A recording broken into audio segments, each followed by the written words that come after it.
So much to tell in so little space. What not to do. Suffice it to say that I, through my lack of initiative for bonding, turned my marriage into a roommate relationship. My wife could not stand this after 16 years, and I, in many ways, cannot blame her. And decided to lose a bunch of weight, do self-improvement and go looking for someone to pay attention to her. He is a long-distance friend, but now she has gone 2 states away to visit him for a couple of weeks. Just prior to this, she announced that she wanted a separation.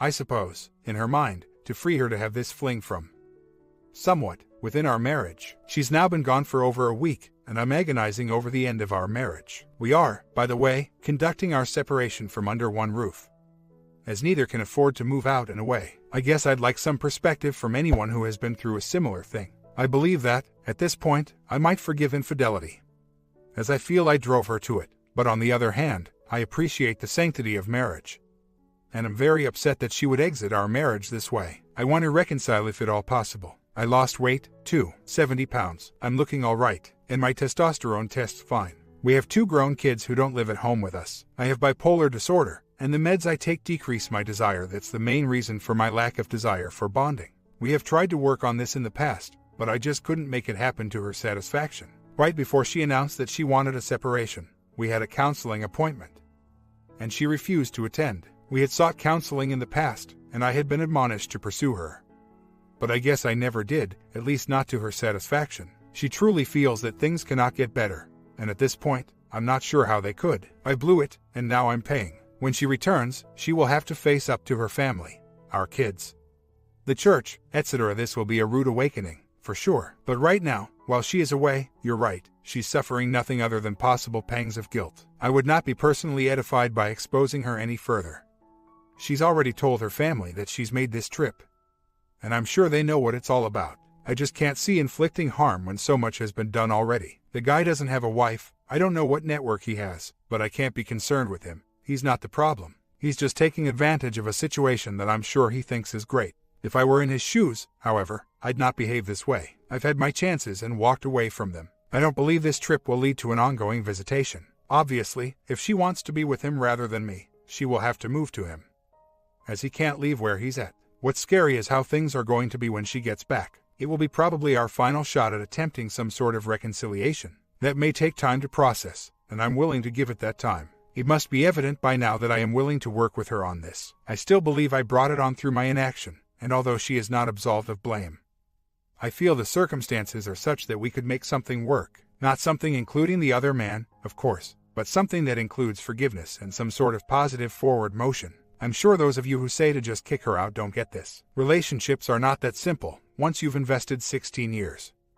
You want to protect that investment, as it has gained value for you and your partner. And even though she is obviously not valuing it like I am, I know that she will feel remorse and guilt, and that will lead to who knows what. There's not really any blowback I can do on the other man. He's single, distant, and involved with my wife. I could send him an email asking him to think about what he's doing and stop doing it, but that would be a joke. There's little I can do right now that wouldn't just cause more people more hurt, and there's enough hurt to go around now for the time being. When she returns, there may be room for talk about change and reconciliation, but while she's there, all I can do is wait and think about what it's going to be like to be alone again. And I don't do alone well. And I know you mean well, but please don't tell me to get myself in shape by working out and losing weight, for crying out loud. Just don't need that right now. What's needed now is for some logic and clear thinking to come into play.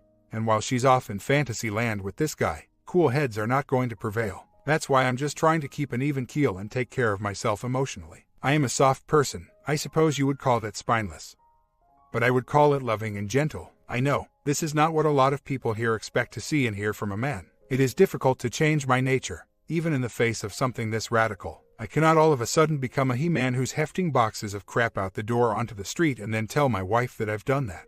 It's not who I am. I've spent a long time becoming who I am, and that doesn't just change overnight. It's a process. I have to find the part of who I am that can try to reason, even if that reasoning includes telling her that this has to be over and there can be no compromise. I am moving in that direction. It has taken me a while to go from hurt to angry.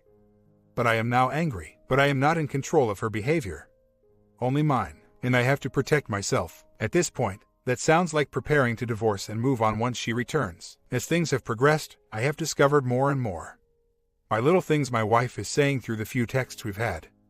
I can see that the chances that we'll reconcile are slim to none. So, I now have to look ahead to a life without her. And that's not something I feel I can deal with. First of all, our situation dictates that neither of us can move out. Horrible financial situation. Just paying bills is a stretch every month, let alone paying for an apartment. More importantly, I don't want to give her up. I'm willing, pretty much, to forgive her affair and try and mend things, but if she won't go there, then I have to face life alone. I'm a person who doesn't do alone well. I'm 56 and have been married 3 times with little in the way of gaps in between. Yeah, I need to be in a relationship. So, how have you dealt with a new alone? How has it worked out? And looking back, how could you have done it better? I'm sure some folks will say that I have the unique opportunity to have a do-over and do things differently. But what I really want is my wife, and my life back. How do I go on? Learning who I am again is exactly where I need to start. I guess I've been a very needy, independent person, and that's helped me to not focus on what I was really about. I get so many responses that tell me to man up and go work out and become some super hunk. But that's not the me I see in me. I'm a spiritual guy, and I typically think of others, and not myself. And that may be what's gotten me here today. On the other side of the coin, I guess my neediness has made it appear as though I'm me-focused. But that's not the case. I'm others-focused. I just need to be with people. I guess that's going to have to be other people than my wife. My wife has left for a couple of weeks to be with the guy she's been having an emotional affair with. And I'm sure it's turned physical by now. I'm already over the bump in the night syndrome. I'm more concerned with what being 56, in fair health and on a small, fixed income is going to look like. There will likely be no single wide in my future. Because our finances are so bad, I'm certain that if we split, there will be a foreclosure as well as a bankruptcy. But, since we survived them both before years ago over a failed business, I suppose we could survive them again. But maybe a nice apartment and TV dinners are okay with me. The thing with me is the me part. Do I even know me? You see, I suffer from bipolar disorder, and am disabled because of it. Yes, it's that severe. So, seeing things clearly is not always my strong suit. And seeing what's good about me is hard. I know people think I'm clever and witty. Hell, I am. Why fight it? But the focus is rarely on me. What makes me feel good? You know, right now in my loneliness, I am finding interesting websites and doing just about anything I can to make the pain of being alone go away. She is now in another state, doing who knows what with who knows who. Yet I am willing to give her the benefit of the doubt and consider reconciling when she returns, due very much to the fact that I feel I brought this on myself. You guys who have told me to check her stuff out on the lawn, change the locks and file for divorce can skip this one. I have enough self-respect to go around for right now. What I seek is wisdom from people who have reconciled after an affair. How their relationships changed, and how things are now different.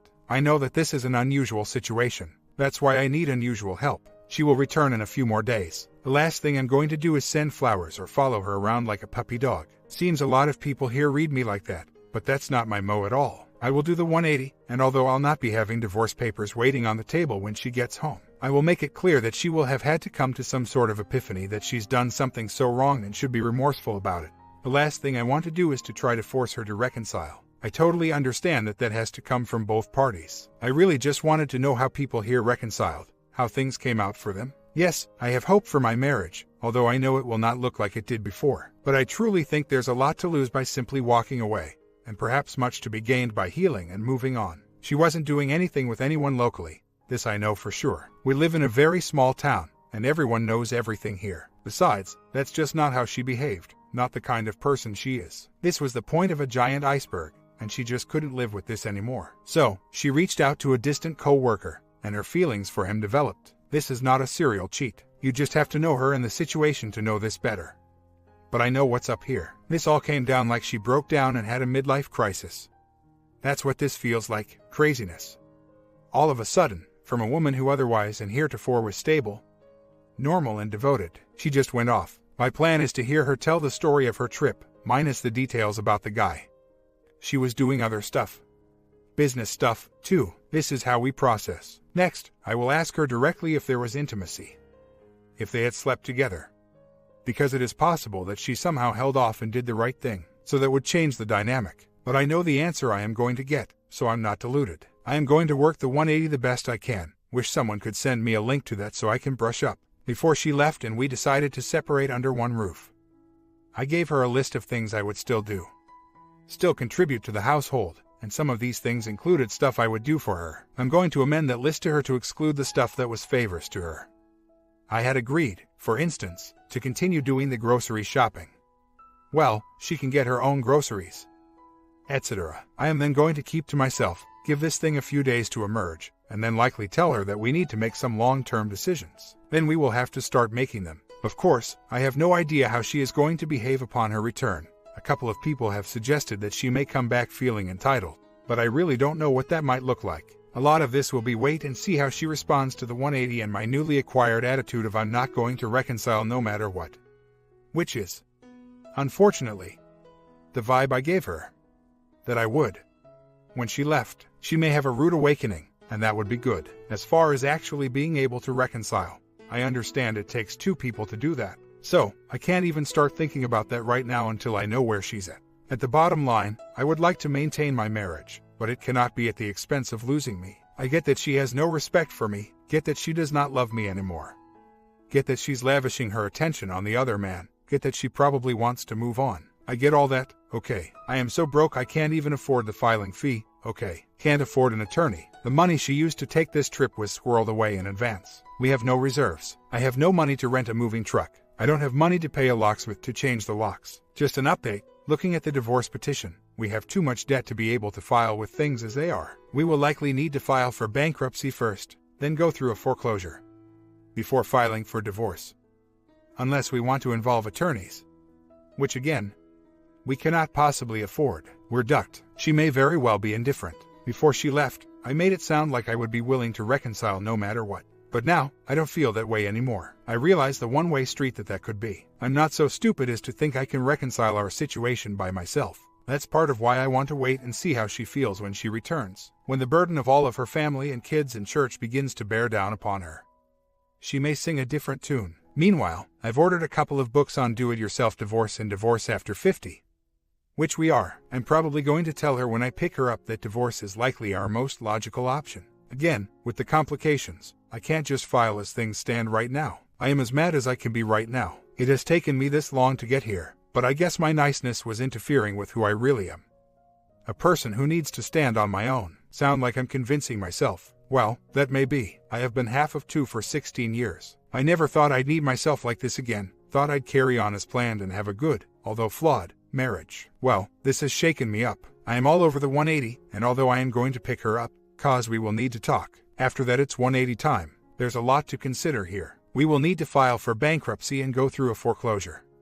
And I'm not sure where this all fits in concurrent with a divorce. I do have the papers available, but what I've found for do-it-yourself divorce does not allow for the complications we have. I can only do so much, and the main thing is to salvage myself and self-respect. I cannot even think about how I behave will impact her. I'm too mad at her right now. She will see that I'm different, and if she's attracted to that, well, big whoop. I don't know that there's any way to make this work anymore. It's taken me 2 weeks to go from I'll reconcile no matter what to I don't know if I even want to reconcile now. I've processed this all out in the open with you people, and along the way, I've seen hurtful and helpful stuff. In the end, if I make it out of this nightmare alive and okay, I guess I will have accomplished something. Today, WW returns. It will be some sort of D-Day, in a way, and I am trying to be ready for it. She returns saying that she did not sleep with the guy. Comments: there is no way in hell that your wife stayed with that man for 2 weeks and didn't sleep with him. None. Wasn't one of her primary reasons for being unhappy in the marriage the fact that the two of you had little to no physical life? That means that she was starving for physical touch and intimacy. When you've been wandering the desert for weeks without water and you find an oasis, you drink. Do you think they played cards, had a lovely dinner,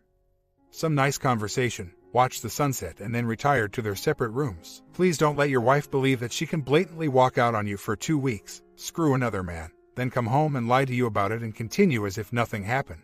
If she has no more respect for you than that, then please, please, please have it for yourself. If they didn't sleep together, then why go away for 2 weeks? In what marriage is it okay for one spouse to leave the other spouse behind to go on a fun-filled 2-week adventure with someone of the opposite gender? Not one. OP, it just isn't done. So, if she tells you she loves you, she's lying. Because if she loved you, she wouldn't have left you to be with the other man. And, if she's lying about loving you, she'll have no problem justifying lying to you about sleeping with the other man. Wives that love their husbands don't go on vacations with other men. Never. And if she says that she was thinking of leaving, but has had a change of heart, that's a lie, too. She stayed gone the whole 2 weeks. I don't think she's planning to leave you. Now, based on what she's told you, I think she plans on having her cake and eating it, too. Unless, of course, her dear Platonic friend informed her at the end of the trip that she was nothing more than an extended 2-week booty call and now the party is over. So, your wife is going to tell you whatever it takes to appease you. Please think about yourself, OP. She sure as hell hasn't been for quite some time. OP responds, I have my wife back in town now. Everybody doesn't know every detail, and it's too much to explain everything in one paragraph. Unless it's an 11-pager. And I'm not up to that. Despite what I knew I would hear here, I stuck it out the best I could, but I work in a different realm, one where hope springs eternal. I know what my wife did and didn't do, and regardless, I'm willing to go forward with reconciliation. I hope that one day I can come back and tell you all about how it went, whether it was successful or not. Until then, I'm going to bow out and let you all try and figure out how I could be so stupid. But if I make this work, maybe I won't look so stupid. 1 week later, my wife has recently returned from an unsuccessful visit with her EAP, although she claims they behaved themselves during this visit, and she is now done with this.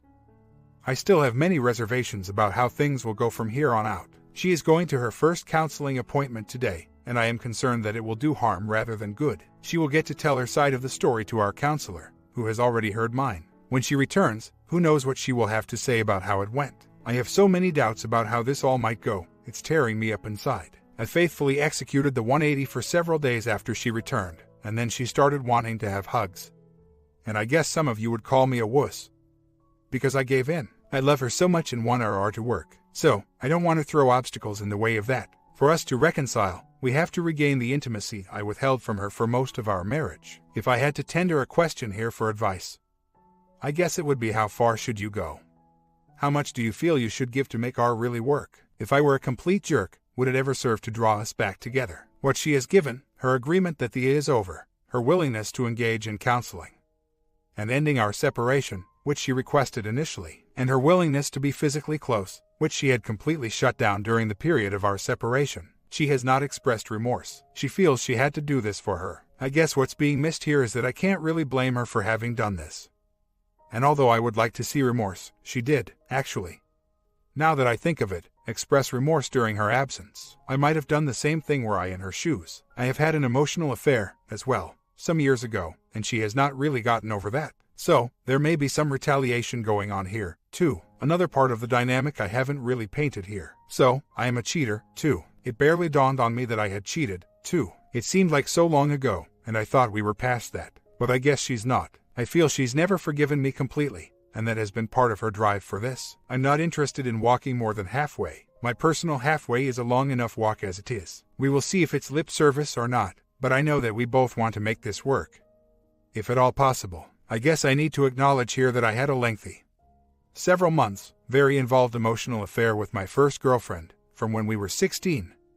A few years back, we emailed dozens of times a day, and, although she was more into it than I was, I engaged, and did the wrong thing. My wife discovered our emails, and I pretty much had a nervous breakdown in the fallout. I am a cheater. There, I said it. The underlying issues I have with intimacy are harder to work on, because current therapy methods concentrate on looking at what you are doing and making changes to that, rather than walking back through what might have caused the problem in the first place and dealing with it from there. So, I am hoping that marriage counseling with someone different from my IC will work that aspect and help my W and I to come to terms, and me to be able to step up to where I need to be. But that's really all within me, and I know that. What my wife did was wrong, there is no doubt, and what I did, too, was wrong. And of course, two wrongs never make a right. We are now a couple of weeks into reconciliation. We have rejoined each other in the same bedroom. I had moved to the basement when she told me she needed space. We are now working on this, drawing closer and talking about everything. She knows how badly what she did hurt me and has reassured me that she has no desire to look elsewhere. But she has reservations, for sure, about whether our intimacy is going to grow to where she needs it to be. I cannot blame her for this. It's what drove us apart in the first place. I can only work this aspect from my end and do everything I can to reassure her that my goal is to give her what she needs in this marriage that she was not getting.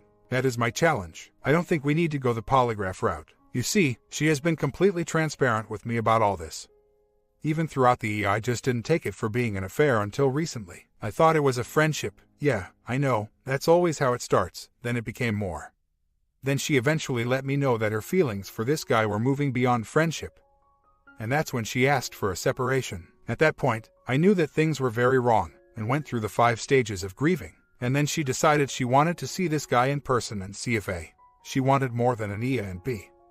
whether she valued our marriage enough to return to it. So, I had several choices, and one was to wait it out. I did download divorce papers and was ready to present them if this thing had grown to be something that we couldn't get past. She has returned, and is still completely transparent, as far as I can see. I have not presented her with D papers because we are in the process of working things out, which is working pretty well so far, with everything going on this time of year. The family stuff, the affair memories, the divorcing or reconciling, the kids, the wave of feelings that just hits this time of year. Well, it's hard. I want to feel normal again, even though I know that there will be a new normal. And yes, the old normal was obviously not working. Perhaps I hang on to the past, the way that worked for me for so long, too much. Story 2. Never, ever, in our marriage did either she or I say the word D after 1 year being away in another country. I came back only to find an email note from her asking for a D, so fights ensued. This was in February of this year. In one of the fights, the wife confessed to an affair, running possibly 4 years long. She said she broke off with the first guy sometime in October last year. That was when they were discussing her leaving me to marry the OM. The first affair became physical when she went for a training in that country for 3 months. Coming back from that training, she was so cold. I couldn't touch her at all and she was so pissed at me like I did something so wrong. Boy, was I so naive or what? In her confession, she said she only did it once with the boyfriend. Oh well, I super doubt it, but I will never know. I have to admit that she was becoming colder before I took the job overseas. I came back every month to visit her. She and the boy, 9-year-old, visited me twice. My gut feeling was that the trickle truth that she engaged in was just to get what she wanted, divorce. It was finally able to intercept her communications. There was indeed a second, ongoing affair with a second man. The communication was all done over the internet, complete with all the languages and adult pictures, something straight out of the script. The second affair, later I found out, started only 6 to 7 months ago. Approximately 2 months after she broke off with the first man. In spite of us coming from a different culture than the West, she showed all the signs, keeping the iPhone locked and playing with it, even taking it into the bathroom with her. The rewrite of the history, not owning up, blaming, etc. Boy, all those hurt, don't they? As soon as I found out about the second affair, I moved out to my own rented house. Our house was given to us by her parents, quit my job at her parents' business, and take the kid with me. This is not the good old USA. In this island, fathers get to take boys. Goodness, I was a mental wreck at the beginning. From the first D note, until about a couple months, I was in a bad shape. I think being able to intercept her communications helped me to decide a lot. Initially I didn't sleep for 2 days, Google sudden divorce syndrome, and for a long time, I was only able to sleep 2 or 3 hours max daily. I could wake up with a really bad dream and my heart was racing. Looking back, I should have taken some meds. Those nights were scary. I lost a lot of weight also. However, now it is 7 months and I am doing so much better. Old pants still fit me now, though. It is funny how I fit the betrayed spouse profile. I tried everything to save my marriage. I was being super nice, trying to woo her back in the first 3 months. Then I smarted up and did the 180. Later, after finding out the current affair, I was more affirmed to doing the 180. I don't know if she still is continuing the affair. I knew from one of the last times I checked couple of months ago, she had a big fight with the AP and looked like they really broke off. Not much you can get out of pipe dreams, I guess. But it looks like she still is in the fog and remain defiant to her parents now. The parents strongly oppose the idea of D and have been supportive to me. I have gone dark since I moved out. I wish my story could be like one of the success stories in this form. I am the kind of person that treasures our 11 years of marriage. To me it is a sacred obligation to the kid, to the ancestors. I can't even imagine a R, since there were no signs of remorse. I guess one of the questions I have is how I can possibly get an expression of remorse if I still cut off all communications. She knows where we live and visited the boy several times. I think I am expecting that she comes forward and make a serious effort for a R. Did I answer my own question? Also, still in my head, does showing some NG traits have to result in something as fatal as this? I can only tell myself that this is all about her problems and not mine. In the meantime, I will steam forward, for a D marriage is not worth the piece of paper it is written on for her anyway. In retrospect, she did show the signs that point all these to be an exit affair. Yes, I may have some nice guy traits. So, I am working on it. I am trying to get away from feeling sorry for myself too much. My current concern is to move on from this temporary employment and find a decent steady job. I am an American-trained electrical engineer with extensive experience. I am confident I can make it. No, the D is not finalized yet. I guess I finally come to grips that this marriage will not survive. Why it takes so long for me to realize it, don't know. I treasure my marriage. In our country, divorce is frowned upon. I am not happy that now I am going to be in the statistics and we both have thrown our little human being into hell. Now I can only try to make sure that all his needs are met by trying the best father I can be and the best man I can be. A month later, letter signed. I went to her place today, what used to be our house, to get her to sign our separation letter. I've done some research and some paper legwork. This is the normal route to take in this island to file for a divorce. I thought she was going to pull some trick to delay it or something, but lo and behold, she signed it. There were just the two of us. I remained calm but short during the meeting and I just suggested that she need to do self-introspection. I said that what she did is not normal and she had given me, the husband, and her kid a bad treatment. Then I handed her a set of printouts of her communications on FB with the other man. I have told her before that I knew she was having an affair with the other guy, but I didn't disclose my source. This set of printouts is one of the hottest editions along with bad pictures. I know she had a major fight with other man a couple of weeks ago and they broke up, but for sure, she is still in touch with him now. I used to guard this FB information very carefully. This was my only medication. This answered my never-ending questions of why she was doing what she was doing, why she turned into a monster. This information helped me move on and anchor myself. Otherwise, I would have been consumed by the endless questions. At this point, I guess, I don't care anymore. She can change her password and continue talking to the OM. I am completely detached since a while ago. Why so long to this point? Maybe I am trying to give some leeway, some time, hoping that she will come crawling back. But no, up to this point, she is friendlier, I can see that. But moving out of her parents' house means she is still defiant. She was the one who asked for a divorce. Deep down maybe I hoped that the old person that I married might resurface. I have remained in the dark as much as I can. Having the kid with me doesn't allow full NC. So, I ended the meeting by thanking her for everything and I hoped that she would find whatever happiness that she seeks. And I walked out without looking what her reaction was. My feeling after the meeting was relief. Not sure what I was relieved from. It was just another milestone in this long journey. I just hoped that I tried my best up to this point. I did the 180, I confronted her with the affair, worked to intercept her FB, tried to improve self. At the end of all these, she was the one to decide if she wanted in or out. Apparently, she was so far gone. 4 years did create a major damage, I suppose. Now I know why she was so distant all this time up to the point of ignoring the kid. She was probably consumed by her own fantasy world and right now convinced that the continuous feeling of high is what a marriage should be. I can't fix that. I wish that I could get a definite answer as to why the marriage tanked. I know my faults. I probably took her for granted. I know that we didn't have enough quality time together, even though we did have plenty family time, vacations, etc. I guess that didn't count. I dedicated my life to the family, but perhaps in a typical NG fashion, screwed the whole thing up. We both are conflict avoidant, and she is pretty bad at communication. I thought I have voiced my problems to her, but maybe not enough. I needed to up my alpha. I need to control my emotion better. I was probably dominated due to my choice of working for her father. I quit now, need a job. We rarely got into fights towards the end of the marriage, so I was thinking that everything was okay. The more someone is blindsided, the more pain she is in. Yup, that's me. But 4 freaking years. 4 years. I am in a fog, but still it is pretty hard to digest that all those 4 years of her affair are due to my deficiencies alone. This is why it's crap. The trashing of self-confidence. I'm working on it, maybe slowly but at least, outwardly. I am talking to people. Strangers, chicks, just to bring out the old me who was confident, and maybe more. I am moving on, full speed now, I hope. If she comes crawling back later, I'll deal with it later. Somewhere deep in my heart maybe still hopes for it, but logically, now, not possible. I think time will help and help answer my questions too. The ones bothering me the most is what has gone wrong in my am. That's the toughest one. But now I am contemplating that I should be thankful just to be out of the union with this terrible person. I feel the direction now is forward, doing my best to handle the ramification of this divorce. If I look back, I think I can see my acceptance of the whole thing. I am not sure if I am at the point of forgiveness. What is that anyway? Maybe I need to find out what it really is, because it is one hell of a tough concept to understand right now. My comment: I am preparing a long series. Let me get my quick nap, and I'll